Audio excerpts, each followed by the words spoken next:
Lechaim, à Freiliche Chanukah, un joyeux Chanukah. À la demande du rabbi de faire un Farbringen, une réunion chassidique tous les jours de Chanukah. Alors ce soir, Motzei Shabbat, et Rosh Chodesh Tevet, le deuxième jour de Rosh Chodesh Tevet, à Goutevor, Shavua Tov, une bonne semaine, un bon mois, Bezrat Hashem, nous allons accomplir la demande du rabbi de faire un Farbringen, une réunion chassidique, et en ce qui concerne donc le Chanukah, et en plus en ce qui concerne aussi Rosh Chodesh, le rabbi a demandé de faire un Farbringen, une réunion chassidique, chaque Rosh Chodesh, et le rabbi a demandé de diffuser les miracles. Pirsum et Nissa, pendant la période de Chanukah, qu'on diffuse le miracle, donc les bougies de Chanukah. Donc, ce que nous allons faire maintenant, Be'ezrat Hashem, avec l'aide de Dieu, j'aimerais aujourd'hui partager une histoire qui nous est arrivée ici, il y a environ, je pense, il y a 6 ans, 7 ans de cela, on est en 5779, donc ça devait être en 5772, soit 1773. Dans cette époque-là, à l'époque, on faisait les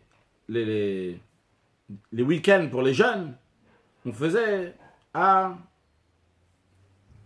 différents endroits. Un des endroits qu'on a fait, c'était à Jardin de la Mer. On appelait ça Ganayam, à Jean Lépin. L'histoire que je vous raconte, c'était justement à cette période-là.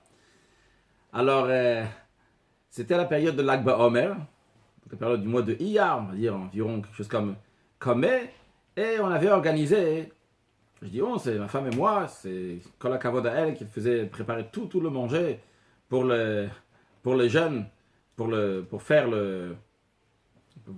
week-end. C'est pas évident, elle prépare toujours. Encore pour les jeunes, encore plein à manger, avec plus d'aide aujourd'hui, grâce à Dieu, que ce soit les enfants, que ce soit les gens qui aident.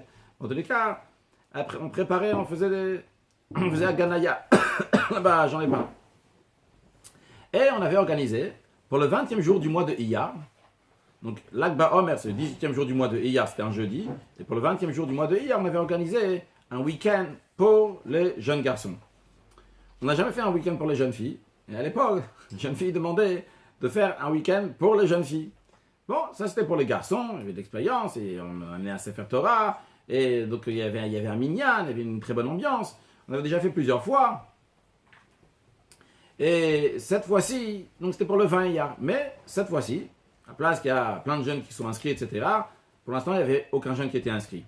C'était mardi soir, après le cours des jeunes, le cours pizza des jeunes. À l'époque, c'était au Bet Rabad, aujourd'hui, ça continue à la maison des jeunes, le mardi soir, à 19h30, le cours de pizza, auquel on étudie la chassidoute, des sujets qui motivent, qui nous inspirent à avancer dans Torah Mitzvot. Bien, quand je suis revenu du cours, il n'y avait personne qui était inscrit pour ce week-end de Shabbat. Je ne savais pas quoi faire. Je me suis dit, est-ce que j'insiste, il reste encore 3-4 jours, insister à fond pour trouver des jeunes, on va téléphoner, ceux qui sont dans le cours, ils ne viennent pas. On va trouver d'autres personnes. Ou bien je me suis dit, peut-être faire pour les jeunes filles, parce qu'ils en veulent un, on a déjà organisé, ou bien peut-être carrément annuler, ne pas faire. C'était aussi une forte option de ne pas faire, c'est pas grave, on fera une autre fois, il y aura une autre occasion pour faire. J'avais un doute.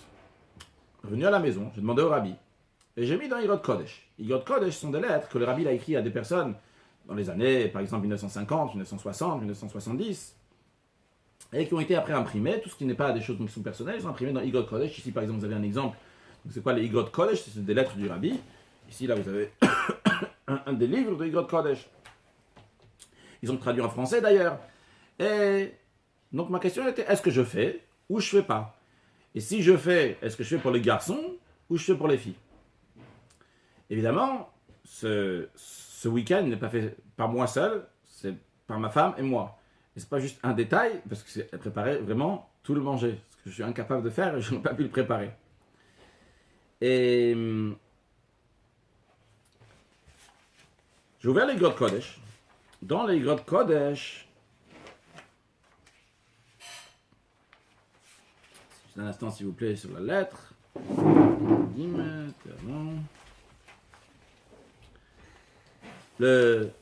La lettre, c'est une lettre du 23 Iyar Tafshin Yudzayin 1957. Brooklyn, le rabbi écrit Au Rav, Avatik Vechasili Shir Elokim, dans l'avenir, Badasek Betzorek Tzibur, Rav Pe'alim, je traduis pas, Moreno Rav Yaakov Shirkie Vezugato Marad Rachel. C'est une lettre que le Rabbi écrit à un homme, à une femme, à Rav Yaakov et sa femme, Rachel Peles. Donc, aux deux, le Rabbi a écrit ça. Le Rabbi n'a pas écrit ça uniquement au mari, le Rabbi a écrit ça au mari et à la femme. Ce qui déjà, je me sentais tout à fait concerné, parce que c'était pas seulement pour l'homme, c'était pour l'homme et la femme que ça a été écrit. Qu'est-ce que le Rabbi écrit? Shalom Ubrach, paix et bénédiction. Le Rabbi dit, avec plaisir, j'ai reçu vos lettres du 18 et du 20 Iyar. Pour moi, le 20 Iyar, le jour qu'on devait organiser le Shabbat, c'était déjà, il y a déjà et une lettre qui est pour un homme et une femme. Deuxièmement, il y a une lettre qui vient du Chaf Iyar, le Rabbi mentionne le 20e jour du mois de Iyar. Le Rabbi dit, et c'était agréable pour moi de lire que la réunion des élèves de la yeshiva de Kishinov, la yeshiva de Kishinov de Sheavar, d'avant ça s'appelait Kishinov, elle était behatzlacha, elle était avec réussite. Donc Rabbi dit ici quoi? Rabbi dit, je suis content que la réunion des élèves de la yeshiva, donc les élèves de la yeshiva, c'est les garçons, eh bien c'était behatzlacha, c'était en réussite. Donc Rabbi dit, un homme et une femme, moi comme je l'ai pris, comme je l'ai traduit, c'était que pour ma femme et moi, le 20 iyar, c'est déjà pas repousser, pas faire une autre fois, c'est le 20 iyar qu'il faut faire. Et pour les garçons, et ben tzlacha, on réussite. Concrètement, donc on a le lendemain, mercredi matin, on est parti, on a fait des courses, rempli des courses pour un minyan au moins de jeunes qui a assez mangé pour Shabbat. Il n'y a encore personne. Ça continue jeudi après-midi. Il n'y a pas encore des gens. Finalement, quand ça arrive vendredi matin, on était avec moi. Non, il y avait 7 à part, donc on était 8. On était, non même pas, on était 7 sans moi. On était en tout, donc on était c'est ça, on était 7 avec moi. Concrètement, le Rabbi a dit de faire, on va faire. Donc, vu que j'avais une petite voiture à cette époque-là, il y avait aussi des époques où on n'avait pas de voiture, on louait des voitures. Je pense que cette époque-là, j'avais une voiture, en tout cas, elle était trop petite. Donc, j'ai mis dans la voiture de Rav Mendel ce bag. J'ai rempli plein de choses, puisque le chaliard du Rabbi à Antibes Jean Lépin. Bon, s'il peut déposer là-bas en allant à Jean Lépin, à Ganayam, s'il peut déposer des choses. Très bien. J'appelle et je confirme pour avoir 3 bungalows. C'est des bungalows qui y avait là-bas. Je l'ai déjà dit à la secrétaire d'en prendre 2. Je vais demander à la secrétaire, c'est pas ma secrétaire à moi, c'est la secrétaire donc du Bet Rabad, qui j'ai demandé de prendre 2 bungalows. Et quand, déjà des semaines avant, j'avais demandé, 3 semaines avant, quand j'avais organisé, après je me suis dit, je rajouterai 1 s'il faut, etc. Je ne vais pas m'engager sur trop. Et là, donc avec les enfants, j'ai dit, 3 bungalows, on va prendre. J'appelle, ils me disent, pas seulement qu'il n'y a pas un 3e bungalow, mais même les 2 bungalows que vous dites avoir réservé, vous ne les avez pas réservé. En effet, la secrétaire avait juste pris des renseignements, mais elle n'avait pas réservé. Alors là, je me suis dit, bon, laisse tomber. On fait un autre Shabbat, c'est pas possible. Après, je me suis rappelé, Rabbi il a dit, c'est ce Shabbat qu'il faut faire, le 20 iyar. Alors je me suis rappelé d'un ami, Liron Cohen. À l'époque, il avait les terrasses d'Aise. Je dis à l'époque, je parle comme un vieux, mais c'est pas à l'époque, c'est pas des années de ça, on parle de ça, 5-6 ans. Donc, il y avait les terrasses d'Aise. Donc, c'est un hôtel qui était dans la ville de Aise, pas loin de Monaco. Je l'ai appelé, s'il peut dépanner, faire un bon prix. Bon, Rachel nous a fait un bon prix.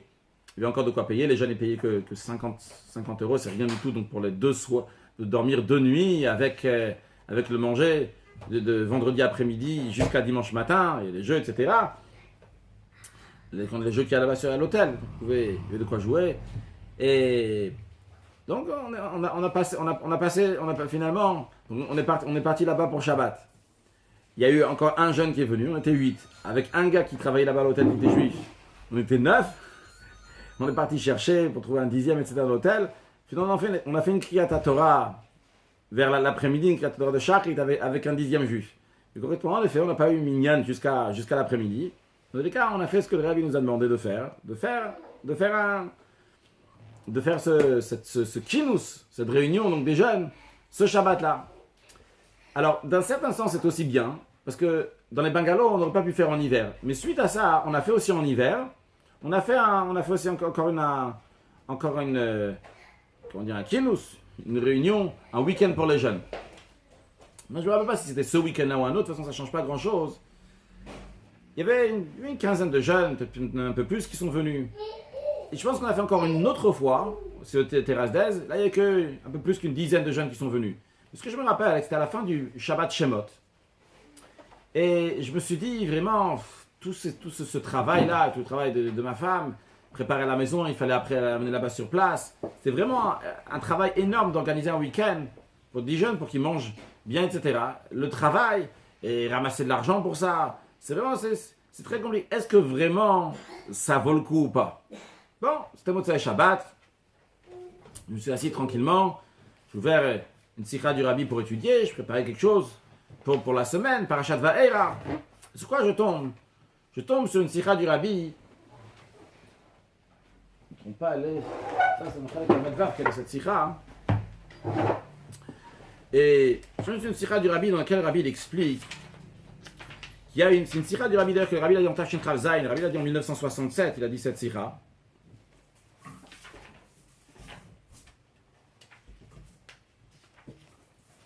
Ça, c'est pas je suis en train de chercher ce Shemot.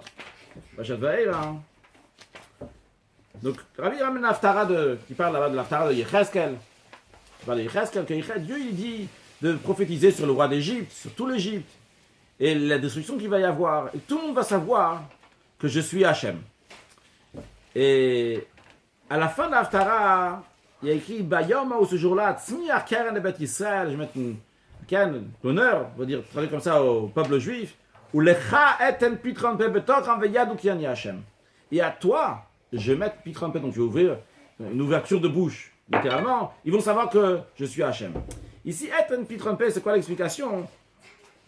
C'est lorsque Nebuchadnezzar, donc il y a un roi énorme, qui a fait la guerre avec l'Égypte, bien, quand il va faire cette guerre-là, eh bien, à Kadosh Baruch Hu, tout le monde va savoir que tu es Hachem.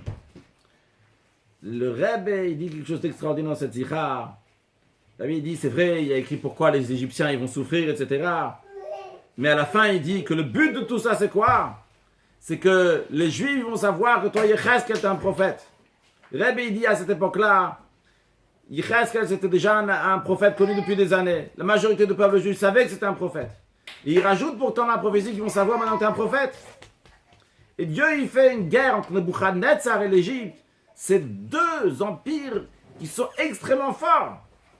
Et c'était un événement dans lequel il y avait des milliers, des dizaines de milliers de soldats qui ont affaire avec ça. Mais tout ça pourquoi? Pour Eten Rapid Trampé. Pour que je vais te donner une ouverture de bouche, littéralement, c'est pour que tout le monde va savoir, les Juifs vont savoir que tu es un prophète. Il y a quelques Juifs qui vont savoir.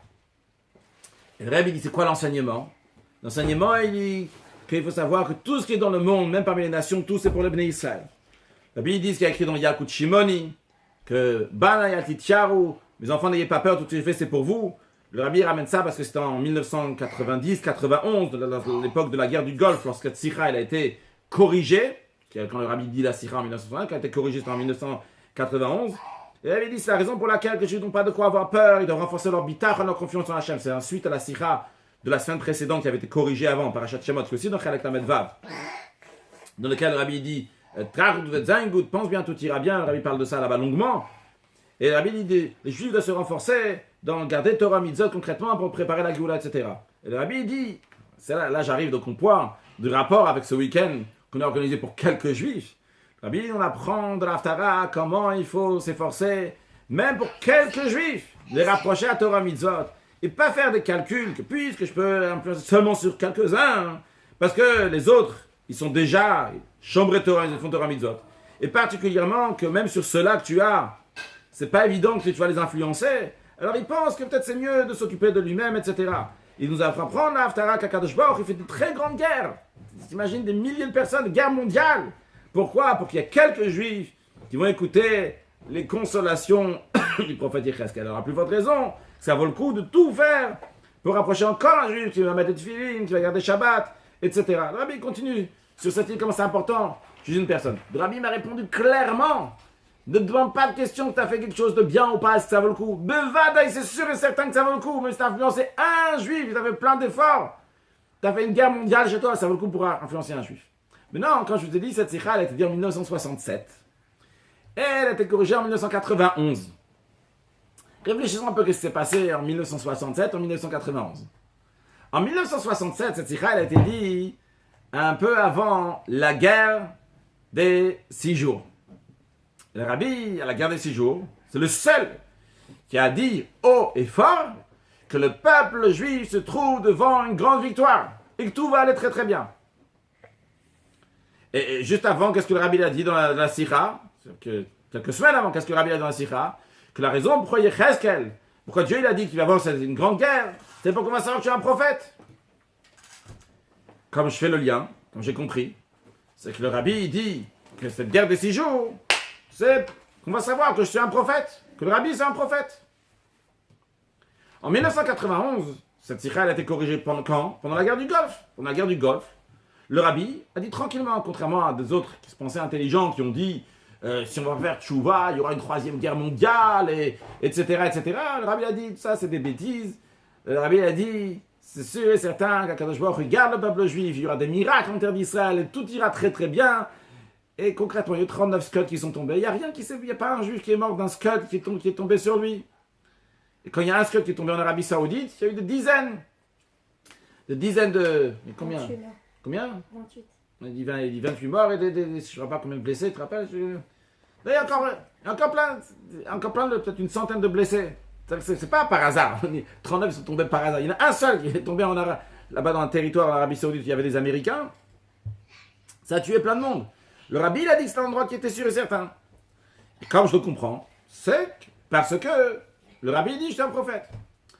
Alors j'en avais parlé, ça dans une vidéo que j'avais fait sur le cours sur Parashat Va'era. Après j'ai eu l'occasion d'aller chez le Rebbe et quand j'étais là-bas, j'ai vu le Rav Nachman Shapiro, un des gens, donc un des chassidim qui travaillait dans écrire le Sicha du Rabbi lorsqu'il est corrigé. Alors, je dis que c'est le Rabbi qui vous a dit d'écrire ça. Ouais, mais c'est le Rabbi qui nous a mis dans la tête, c'est que ceux qui ont proposé au Rabbi ça, et donc le Rabbi, il est d'accord.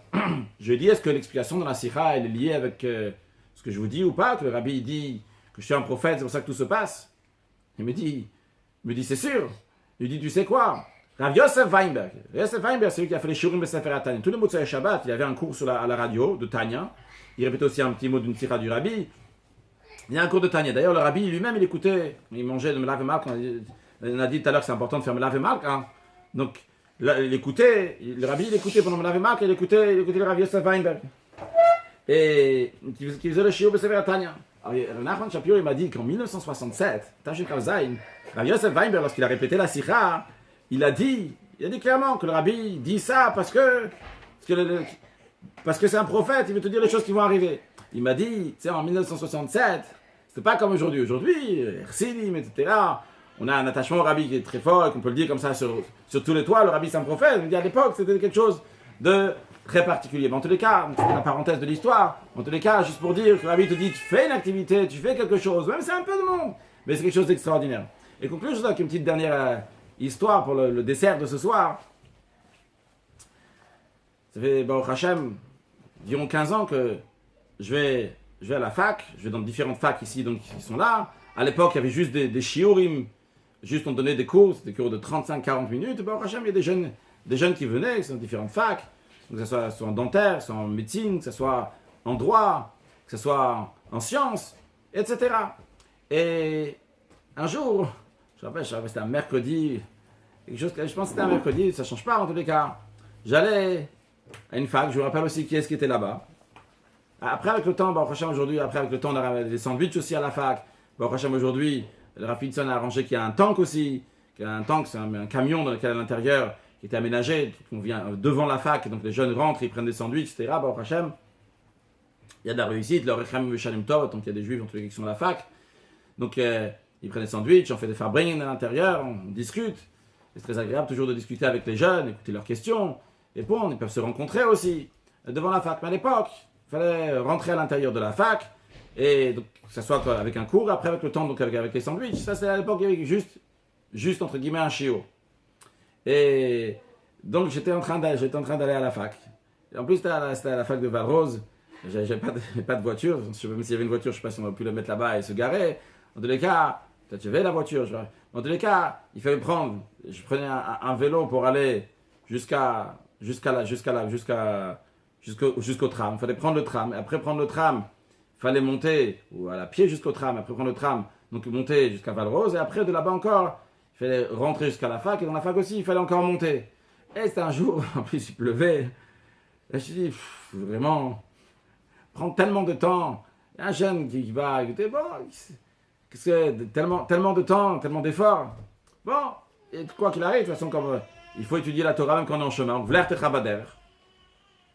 J'ai pris, à l'époque c'était l'iPod, j'ai pris l'iPod, j'ai comme ça dans l'oreille, j'ai appuyé sur n'importe quel, tous les sikhot du rabbi, tous les mamarim du rabbi, j'ai mis n'importe lequel comme ça, au milieu de quelque chose, comme ça, ce qui va sortir.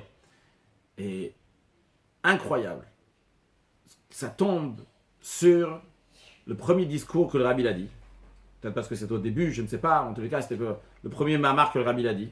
C'était au milieu du discours, en tous les cas, du premier mamar chassidique, du discours chassidique que le rabbi l'a dit. Le rabbi a dit des sikhot avant de dire le discours chassidique, le mamar.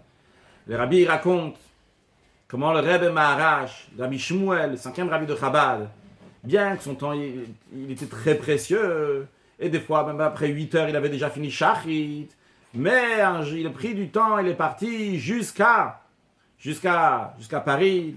L'histoire, je ne vais pas détailler là-bas dans le mamar, mais il a pris un hôtel.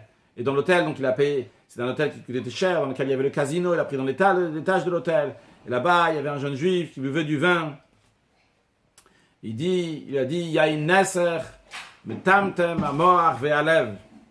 Que le vin, le vin qui est pas cachère, c'est mauvais.